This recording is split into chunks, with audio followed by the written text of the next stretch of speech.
ہماری ایک اور بہن ہے، نام نہیں بتلایا، بتا رہے ہیں کہ ایگزیما یعنی کہ جلدی امراض ہیں. دیکھیں کون. السلام علیکم. السلام علیکم. وعلیکم السلام. جی میری بہن. جی مجھے دو چیزوں کے بارے میں پوچھنا ہے. جی. ایک تو پہلے یہ کہ مجھے نا لاسٹ ایئر سے سورائسس ہو گیا ہے، اسکن کی یہ ہوتا ہے، ایکزیما کے ٹائپ کا ہوتا ہے، ایکزیما سے زیادہ ہوتا ہے، پر اب یہ جو ہے نا یہ بہت بڑھتا جا رہا ہے، میری پوری باڈی میں ہو گیا ہے. تو اس کے بارے میں مجھے پوچھنا تھا. اور دوسرا مجھے سائنس کا پرابلم بہت رہتا ہے، میری تو سرجری بھی ہو چکی ہے، پر اس کے باوجود تھوڑے عرصے کے بعد واپس سب سے سائنس ہو جاتا ہے. تو یہ دونوں چیزوں کے بارے میں پوچھنا تھا. ایگزیما اور کیا بتایا؟ ایگزیما نہیں ہے، سورائسس ہے، سورائسس اور سائنس کا پرابلم. یعنی کہ یہ جو جلدی امراض ہے نا ایگزیما، اس کے اندر یہ کون سے حصے میں جسم کے؟ یہ پہلے میرے نی پہ شروع ہوا تھا، پر اب پوری باڈی میں ہوتا جا رہا ہے. سر پہ ہو گیا ہے، نیک پہ ہو گیا ہے، ہاتھوں پہ ہو گیا ہے. اس سے بال تو نہیں گر رہے ہیں؟ نہیں بال نہیں گر رہے ہیں، پر اب میرے بالوں میں بھی سر پہ بھی. آپ پروگرام دیکھیں، میں ذکر کرتا ہوں. البرکہ ٹرسٹ کا منشور، آؤ غم سمیٹیں خوشیاں بانٹیں. البرکہ ویلفیئر ٹرسٹ انٹرنیشنل نے پیدائش کی خوشی سے لے کر موت کی غمی تک انسانی ضروریات کو مد نظر رکھتے ہوئے یتیموں، بیواؤں، بے سہاروں، ضرورت مندوں اور سفید پوشوں کی مدد کو عبادت سمجھتے ہوئے اس عظیم فریضے کو سر انجام دے رہی ہے.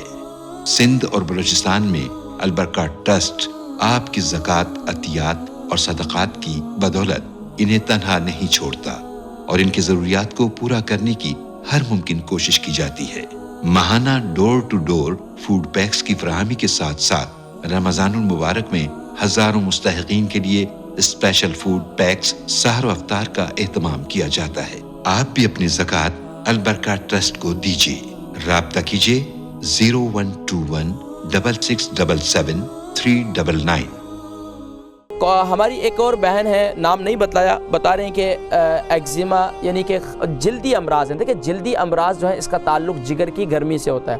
جب جگر میں گرمی پیدا ہوتی ہے، تلی میں حدت پیدا ہوتی ہے، پتے میں حدت پیدا ہوتی ہے، تو اس کی وجہ سے جو ہے یہ جلدی امراض جنم لیتے ہیں. ایک تو یہ کہ گرم، جن کو بھی جلدی امراض ہیں، انڈے کا استعمال آپ کو چھوڑنا ہوگا، مچھلی کا استعمال چھوڑنا ہوگا، گرم اشیاء کا استعمال چھوڑنا ہوگا. اس کے لیے بہترین انجیر بہت بہترین چیز ہے. اس سے بہترین چیز کوئی بھی نہیں ہے. سبحان اللہ، اس پر یقین کیجیے کہ انجیر بہت مفید ہے. رات کو اسے گیلا کریں. جو بھی جلد کے امراض ہیں، جن کو بھی جلد کے امراض ہیں. اس کے علاوہ آپ میرا نمبر لے سکتے ہیں ٹی وی کنٹرول روم سے، تو آپ کو بقیہ بھی میں علاج ہمارے پاس ہے، اس کا وہ علاج ہم کرتے ہیں. تو ایگزیما ہو گیا یا اس کے علاوہ کوئی بھی جلدی امراض ہیں، تو اس کے لیے بہترین طریقہ یہ ہے کہ رات کو 5 دانے، اگر تو شوگر نہیں ہے تو 5 دانے روزانہ رات کو گیلا کریں پانی کے اندر، اور اسے خوب صبح نہار منہ چبا کر کھائیں اور اس کا پانی پی لیں. آپ کو گارنٹی ہے کہ 7 دن کے اندر آپ کو خود بخود جو اس پر خارش پیدا ہوگی یا اس پر الرجک، تو وہ ختم ہو جائے گی. اسی طریقے سے ہماری کافی سوالات تو درمیان میں آئے، لیکن وہ سوالات و جوابات ہم اسی وقت دے چکے.